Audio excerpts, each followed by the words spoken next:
하나님의 말씀을 같이 보시도록 하시죠. 역대상 두 성경 구절이 두 군데가 되겠습니다. 10장하고 29장. 역대상 10장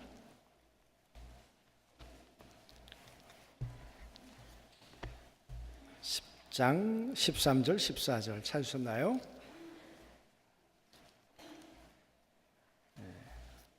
같이 읽도록 하겠습니다. 13절 14절 사울이 같이 읽죠. 시작. 사울이 죽은 것은 여호와께 범죄하였기 때문이라. 그가 여호와의 말씀을 지키지 아니하고 또 신접한 자에게 가르치기를 청하고 여호와께 묻지 아니하였으므로 여호와께서 그를 죽이시고 그 나라를 이새의 아들 다윗에게 넘겨주셨더라. 29절 말씀, 29장 25절부터 한 절씩 교독하겠습니다. 이 말씀은 이새의 아들 다윗이 온 이스라엘의 왕이 되어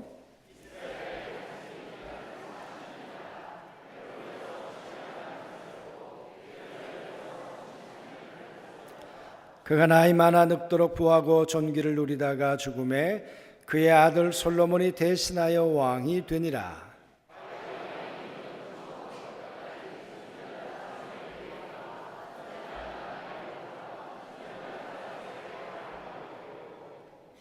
또 그의 왕된 일과 그의 권세와 그와 이스라엘과 온 세상 모든 나라의 지난날의 역사가 다 기록되어 있느니라.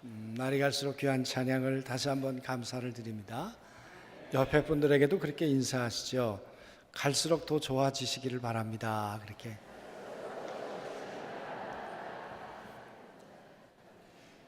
같이 출발했는데 어떤 사람은 갈수록 더 좋아지고 어떤 사람은 갈수록 더 나빠진다면 뭔가 원인이 있지 않겠어요? 그리고 갈수록 좋아지는 사람은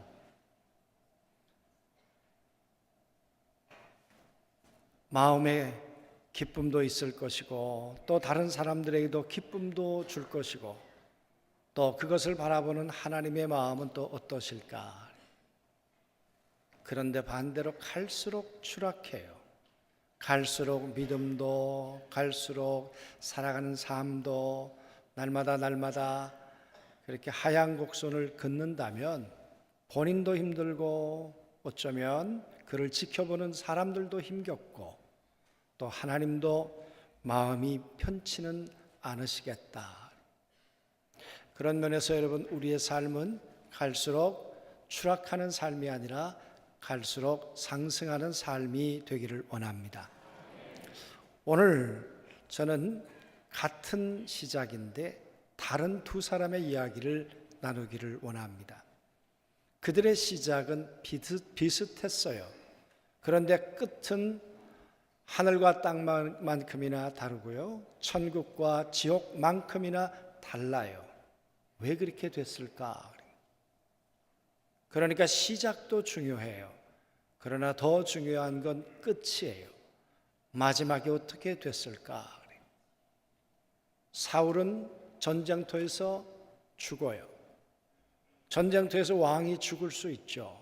그런데 여러분, 그의 죽음을 성경은 상세하게 묘사를 해요. 블레셋 군인들이 쳐들어오니까 자기가 내가 저 할례 받지 못한 사람들에게 죽는 것보다는 차라리 부관 네 칼에 죽었으면 좋겠다. 네가 날 찔러라. 그런데 여러분, 아무리 패장일지라도 어떻게 부하가 왕의 목을 찌르겠습니까? 못한다 그러죠. 그랬더니 사울이 그 칼을 달라고 그래서 스스로 자기의 목숨을 끊어요. 그게 사울의 인생의 끝이었어요. 그만 죽은 것이 아니라 그의 아들 셋, 그야말로 내일이 창창했던 그 아들 셋도 전쟁터에서 죽습니다. 그 아들들이 죽으면서 아버지에게 무슨 생각을 했을까요? 아버지에 대한 어떤 마음이었을까요? 그 아들 셋이 죽고 비참한 이야기는 거기서 끝나지 않아요. 사울이 죽고 난 다음에 블레셋 사람들이 그의 목을 잘라다가 이방 신전에다가 갖다 놓아요. 그리고 그의 시신은 벳산이라고 하는 곳에 메어 달아요. 여러분, 왕이었던 그가, 천하를 호령했던 그가, 그의 말 한마디면 안 될 것이 없었던 그가 어쩌다가 폐장이 되고 그의 시체마저도 그렇게 사지가 매달리는 형편이 되고 말았을까, 그 말이. 그게 그의 끝이었어요. 그런데 오늘 29장에 나오고 있는 다윗의 끝은 늙도록 부하고 존귀했다. 나이가 점점 들어갈수록 어쩌면 왕이라는 권력도 약해지고 힘도 없어지고 그럴 터인데 이 다윗은 늙도록 더 부했다. 늙도록 그의 이름은 불명예가 아니라 그는 더 명예로운 사람이 되었다. 존귀해졌다. 그뿐만 아니라 그의 아들 솔로몬이 왕이 되었다.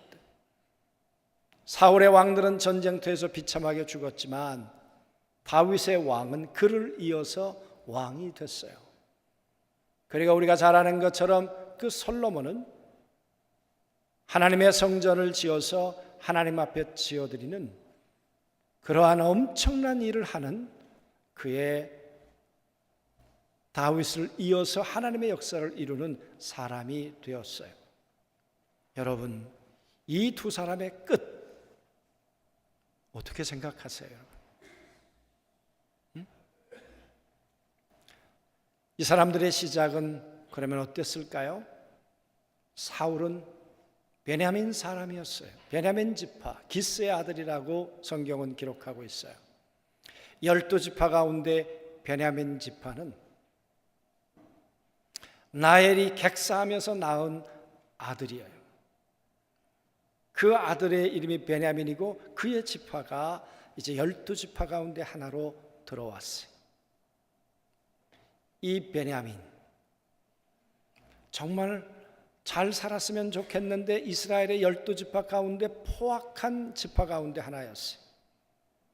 레위라는 제사장들이 첩을 얻고 타락해 갈 때 레위의 첩을 때려다가 몹쓸 짓을 했어요. 그리고 그 첩이 죽으니까 12토막을 내가지고 12지파에게 보냈어요. 얼마나 못됐어요. 그랬던 이 베냐민 지파, 다른 지파들이 다 전쟁을 선포하고 이 베냐민 지파를 완전히 진멸해요. 그러다가 600명만 남겨두어요. 600명. 왜? 12지파 이 계보는 이어가야 하니까 이뻐서가 아니라 하나님의 뜻 가운데서 어쩔 수 없이 600명을 남겨두었어요. 그의 후손이 사울이에요. 그러니까 왕 될 만한 가문이 아니었죠, 여러분.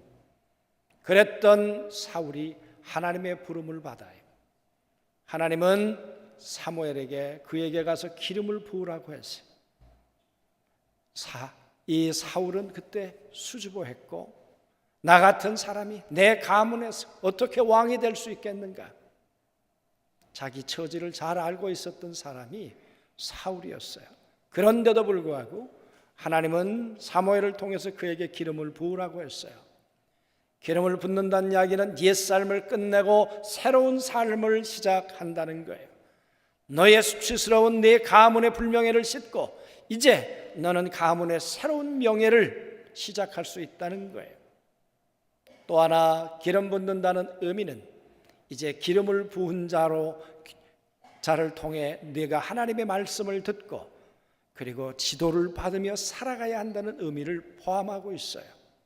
그렇게 하나님은 이 사무엘과 사울을 연결시켜 주셨어요. 여러분, 그랬던 사울은 점차 될 수 없는 것 같았는데 왕이 됐어요.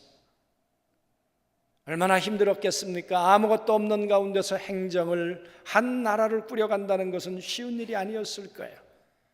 그렇게 애쓰고 수고하는 가운데 그는 왕의 자리에 든든하게 서게 됐어요. 그리고 그는 전쟁을 하게 됐어요. 여러분, 전쟁을 3번이나 하게 되는데요, 암몬, 아말렉, 블레셋, 이 3번의 전쟁 가운데 2번은 하나님이 원하는 전쟁이 아니었어요. 한 번은 하나님을 위한 전쟁이었지만 2번의 전쟁은 자기 안갚음을 위해서, 자기의 원한을 갚기 위해서 했던 전쟁이었어요. 하나님을 위하여 한 전쟁이 아니고 자기의 야망을 위해, 자기의 욕망을 위하여 했던 전쟁이었다, 그 말이에요. 사울은 점점 하나님으로부터 멀어지기 시작했어요. 하나님으로부터. 처음엔 그러지 않았어요. 그런데 시간이 갈수록 사울이 그러했다, 그 말이에요. 그래서 여러분, 그 사울에 대한 이야기가 사무엘상에 나와 있어요. 사무엘상 15장 10절부터 읽어보시겠습니다. 사무엘상 15장 10절부터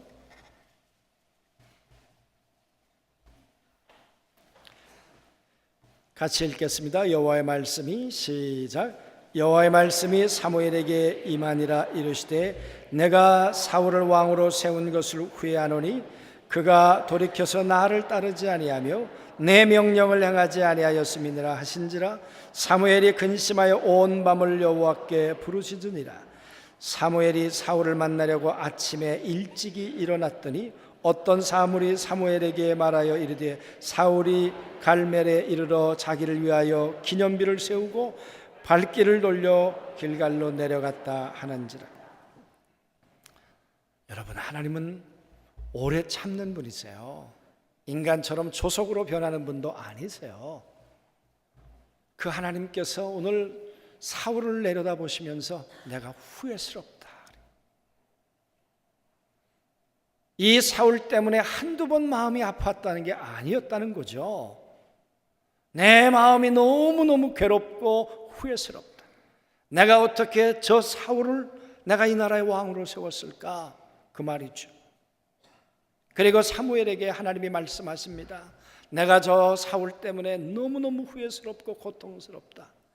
여러분, 이 하나님의 마음을 가슴에 담은 사무엘은 밤잠이 오질 않는 거예요. 하나님이 마음이 편하지 않으신데 이 나라의 미래가 어떻게 될까? 하나님의 마음이 불편하신데 사울의 인생은 앞으로 어찌 될까?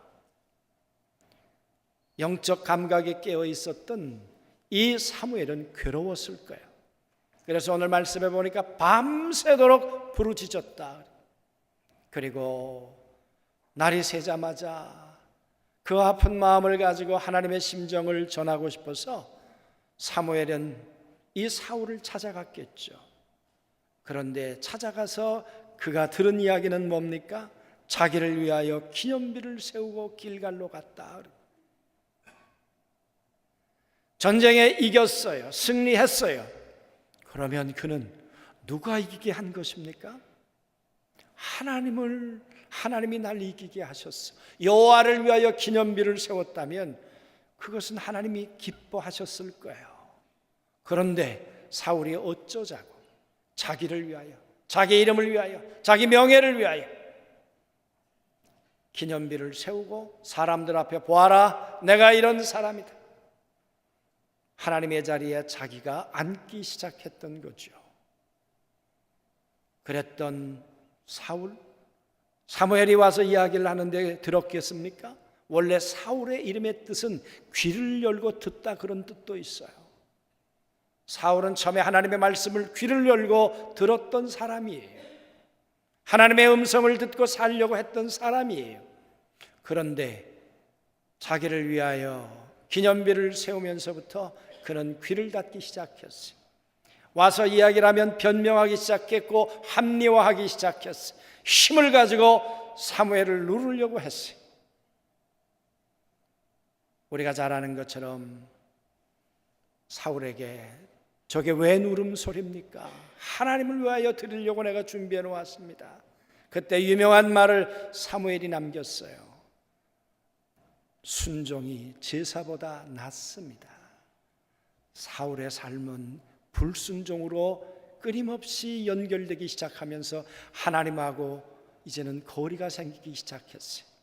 그리고 성경은 말합니다. 하나님께서 사울을 버리셨다. 그래서 오늘 역대상 10장에 보면 하나님께서 사울을 죽이셨다. 사울이 죽은 게 아니라 하나님이 포기하셨어요. 하나님이 던져버리셨어요. 하나님이. 그는 하나님의 말씀을 듣지 아니했다. 그리고 왜 죽었다고 했습니까? 그는 신접한 사람에게 그의 인생에 대해서 물었다. 그래. 오늘로 말하면 기도하고 새벽 기도하고 금식하며 하나님의 음성을 듣고 따라갔던 사람이 어느 날 보니까 아니 저 점찍가 있는 거예요. 이사 가는데 어느 날 가야 되는지 모르겠다고. 좋은 날 알려달라고 말이지. 여기 아닌 척하고 있지만 여기 단골도 계실 거예요. 어쩌면.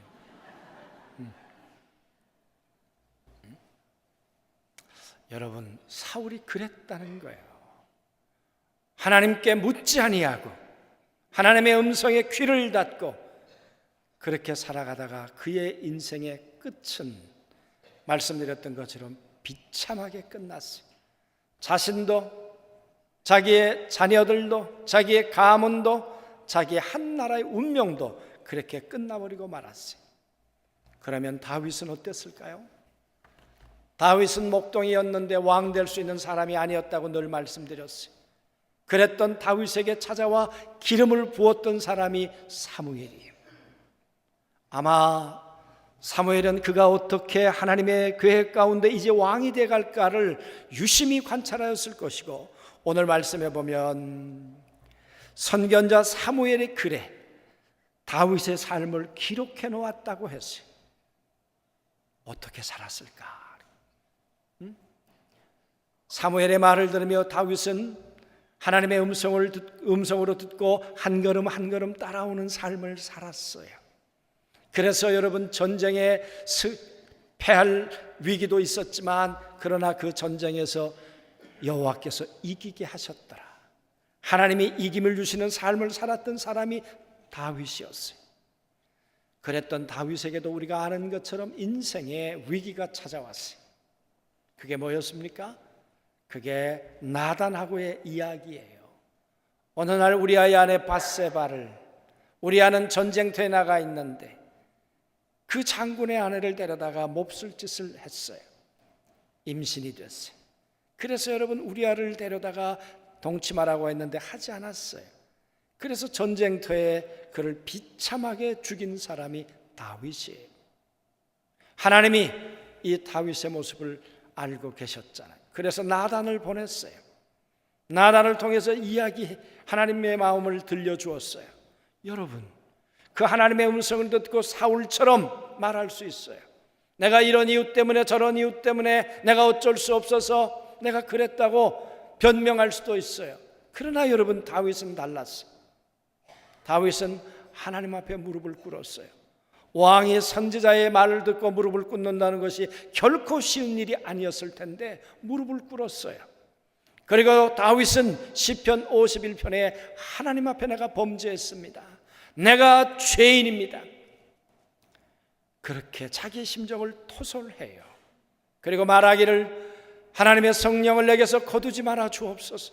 성령님 떠나시면 나는 아무것도 아닙니다. 자백하고 하나님의 도움을 처절하게 구했어요. 하나님은 다윗을 버리지 않으셨어요. 하나님은 다윗과 함께 해 주셨어요. 여러분, 실수 없는 사람이 누가 있어요? 넘어지지 않는 사람이 누가 있어요? 여러분, 짧은 시간인 것 같지만 긴 인생이에요. 그 긴 인생 가운데 쓰러지고 넘어지지 않는 사람이 누가 있느냐고요. 흔들리지 않고 피는 꽃이 어디 있어요? 다 흔들리고 넘어지고 쓰러지죠. 그런데 중요한 것은 쓰러졌을 때 선지자의 말을 하나님의 음성으로 듣고 그걸 인정할 수 있는가, 그 말이에요. 오늘 다윗의 모습이 사울과 달랐어요. 여러분, 그렇게 하나님 앞에 지독히도 잘못하고 용서를 받았으면 그의 인생은 여호와를 위하여 이제는 잘 살아야 될 텐데, 그러나 다윗은 더 큰 범죄를 저질러요. 그게 뭡니까? 이제는 내가 이만한 군사력이 생겼다고 생각했을 때 힘이 생겼고, 나는 이제 부자가 됐고, 나는 명예를 얻었고, 이 세상을 다 거머쥔 것 같았던 다윗, 사단이 찾아와 충동했습니다. 한번 칼을 들고 나갈 수 있는 사람을 숫자를 헤아려 보아라. 안 될 일이에요. 요압이 막았어요. 그런데도 강행했어요. 고집을 부리고. 그랬더니 138만인가 됐어요. 대단한 군인이었어요. 그것 때문에 마음에 기쁨이 올 줄 알았는데 하나님이 갓 선자를 보내서 이렇게 말씀하셨어요. 내가 너를 그냥 두지 않겠다. 3가지 벌을 내릴 텐데 그 가운데 하나를 선택해라. 그게 뭐였습니까? 전염병으로 죽는 거예요. 하루에 7만이 죽었어요. 여러분, 아니 138만이 있는데 7만 정도 죽는 거야, 뭐 그럴 수 있지, 아직도 남은 게 더 많은데 하루에 7만이에요. 다윗이 그렇게 하나님의 음성에 귀를 닫을 수도 있었어요. 그런데 여러분, 다윗은 그때 어떻게 했겠습니까? 여러분이라면 그때 어떻게 했겠냐 그 말이에요. 다윗은 그 대신들과 함께, 장로들과 함께 베옷을 입고 하나님 앞에 엎드리며 이렇게 기도해요. 하나님, 내가 잘못했는데 왜 저들이 죽어야 합니까? 나와 내 가문이 망해야 되는데 왜 저들의 가족이 통곡해야 합니까?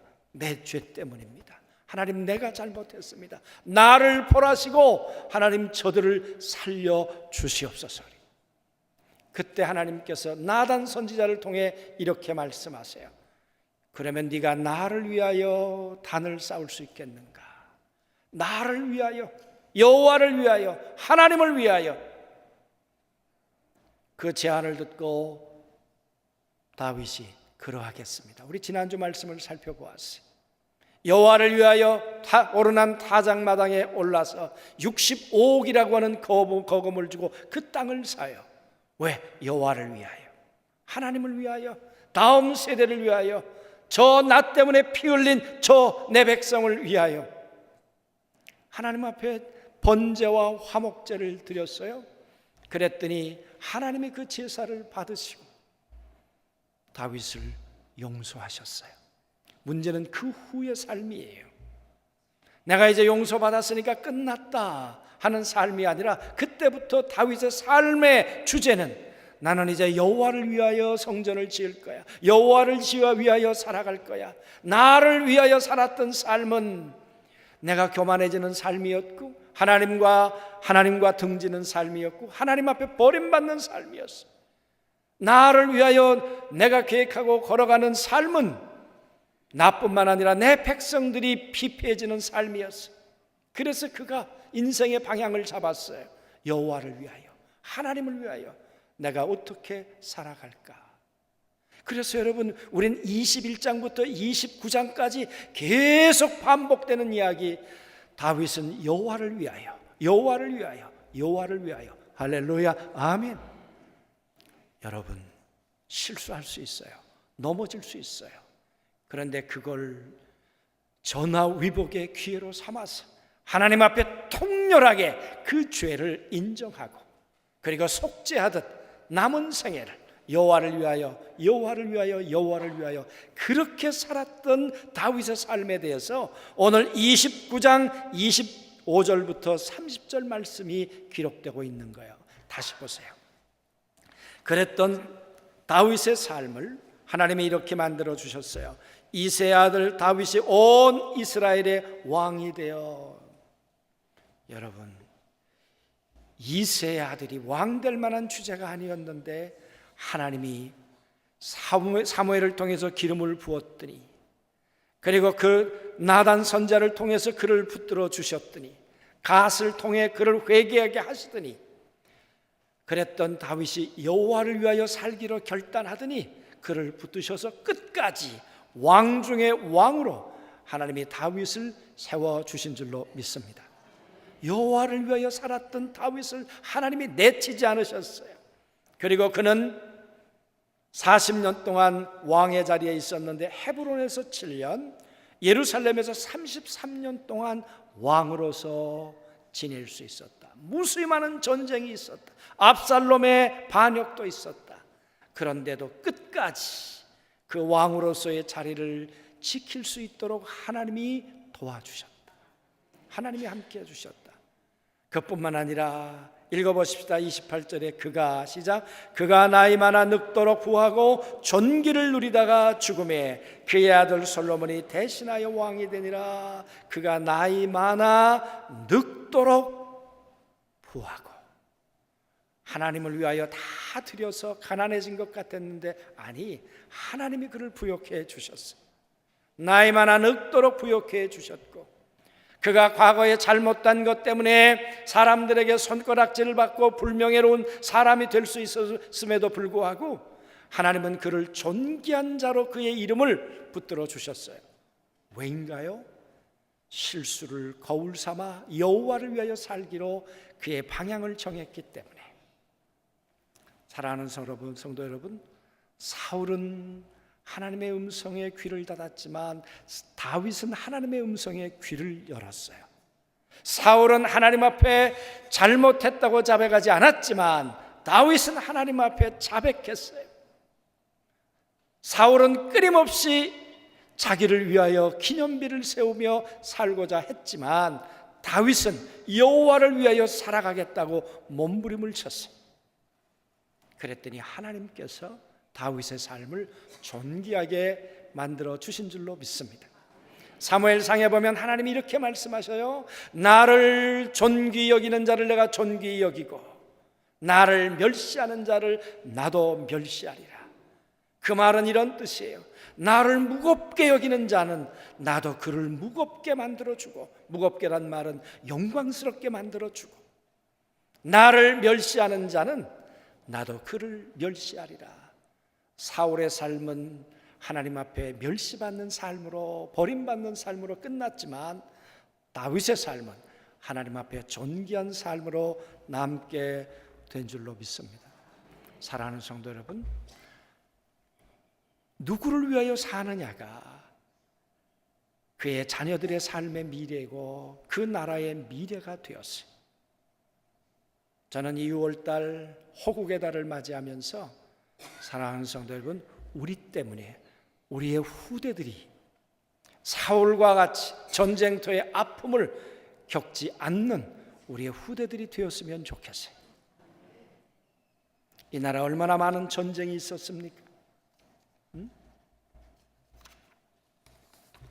알고 보니까 저 뒤에 국방대학원에 계셨던 분도 우리 교회에 계시더라고요.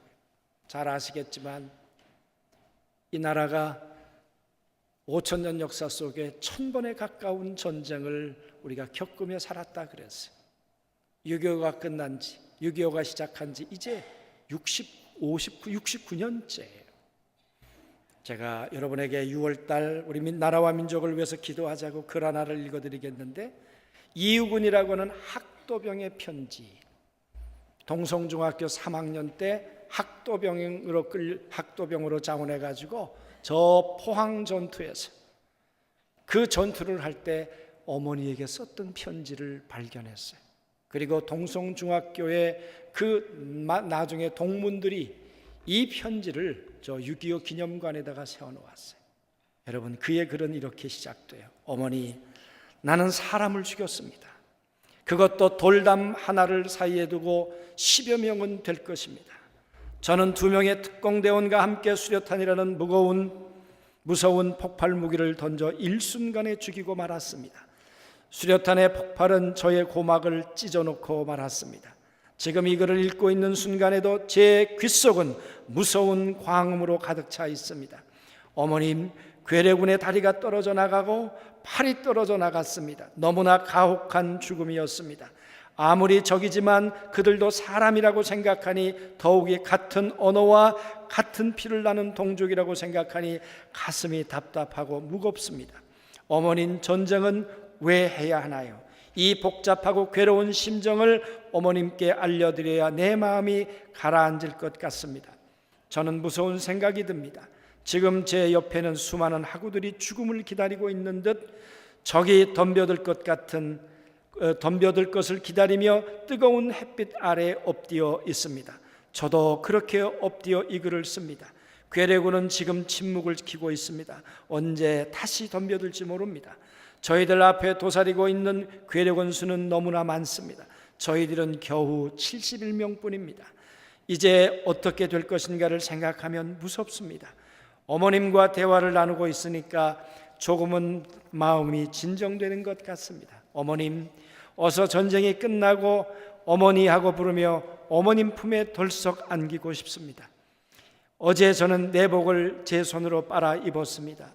비린내 나는 청결한 내복을 입으면서 저는 한 가지 생각을 했던 것입니다. 어머님이 빨아주시던 백옥 같은 내복과 제가 빨아 입은 그다지 청결하지 못한 내복의 의미를 말입니다. 그런데 어머님, 저는 그 내복을 갈아입으면서 왜 수위를 문득 생각했는지 모릅니다. 어머님, 어쩌면 제가 오늘 죽을지도 모릅니다. 저 많은 적들이 저희들을 살려두고 그냥 물러갈 것 같지는 않으니까 말입니다. 어머님, 죽음이 두려운 것은 결코 아닙니다. 어머니랑 형제들과 다시 한번 못 만나고 죽을 생각을 하니 죽음이 약간은 두렵다는 말입니다. 하지만 저는 살아가겠습니다. 꼭 살아서 돌아가겠습니다. 왜 제가 죽습니까? 제가 아니고 제 좌우에 엎드려 있는 학우가 제 대신 죽고 저만 살아가겠다는 것은 절대로 아닙니다. 천주님은 저희 어린 학도병을 불쌍히 여기실 것입니다. 어머님, 이제 겨우 마음이 안정이 되는군요. 어머님, 저는 꼭 살아서 다시 어머님 곁으로 달려가겠습니다. 웬일인지 문득 상추쌈이 먹고 싶습니다. 그리고 옹달샘에 이가 시리도록 차가운 냉수를 벌떡벌떡 한없이 들키고 싶습니다. 어머님, 놈들이 다시 다가오는 것 같습니다. 다시 또 쓰겠습니다. 어머니 안녕, 안녕. 앞불사 안녕이 아닙니다. 다시 쓸 테니까요. 그럼 이따가 또. 그리고 이 글은 마지막이 되고요. 이 아이는 전쟁터에서 죽습니다. 그리고 나중에 간호장교가 가서 이 아이의 주머니에서 이 편지를 꺼내가지고 오늘 공개하게 되었습니다. 여러분, 1950년에 있었던 가슴 아픈 이야기입니다. 이 아픔이 이 민족에게는 다시 없었으면 좋겠습니다. 어떻게 하면 우리가 그리할 수 있겠는가 그 말이에요. 나를 위하여 살았던 다윗의 삶은 자기도 죽고 자기의 자녀도 전쟁터에 죽었어요. 그러나 여호와를 위하여 살았던 다윗의 삶은 하나님이 다윗도 그의 자녀도 그의 나라도 지켜주신 줄로 믿습니다. 이 호국의 달에 여호와를 위하여, 하나님을 위하여 우리가 회개하고 돌아가 하나님의 도우시는 은혜를 우리 모두가 덧입게 되기를 주의 이름으로 소원합니다.